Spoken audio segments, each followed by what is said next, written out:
Assalamualaikum, yang saya hormati Bapak Dosen Joko Suharyanto, SENM. Perkenalkan nama saya Dini Antika, Pak.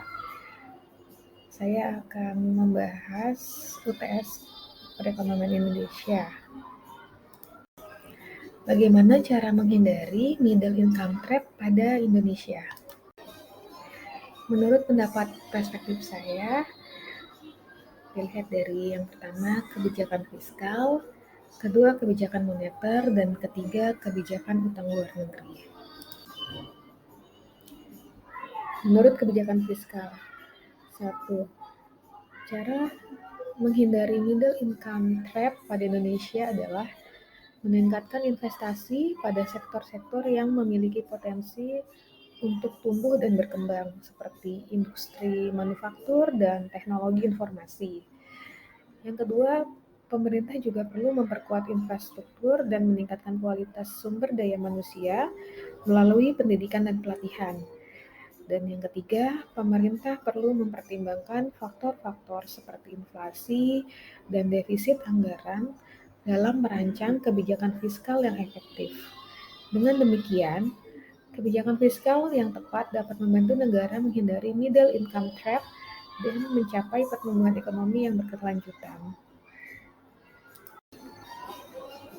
Menurut kebijakan moneter, untuk menghindari middle income trap pada Indonesia adalah yang pertama, pemerintah harus menjaga stabilitas harga dan memperkuat sistem perbankan, serta memastikan bahwa suku bunga tetap rendah untuk mendorong investasi dan pertumbuhan ekonomi.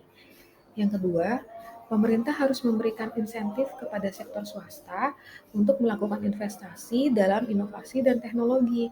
Hal ini dapat dilakukan melalui pengurangan pajak atau subsidi bagi perusahaan yang melakukan investasi dalam riset dan pengembangan. Lalu yang ketiga, pemerintah harus bekerja sama dengan sektor swasta untuk menciptakan lingkungan bisnis yang kondusif bagi pertumbuhan ekonomi dalam jangka panjang.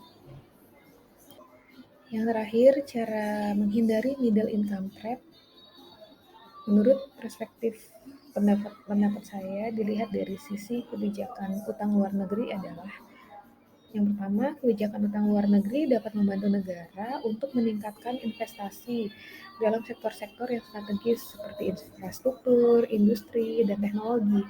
Dengan adanya investasi, diharapkan akan terjadi peningkatan produktivitas dan daya saing ekonomi nasional. Penggunaan utang luar negeri ini harus dilakukan secara bijaksana agar tidak menimbulkan resiko krisis keuangan di masa depan. Demikian pendapat perspektif saya tentang bagaimana cara menghindari middle income trap pada Indonesia. Terima kasih.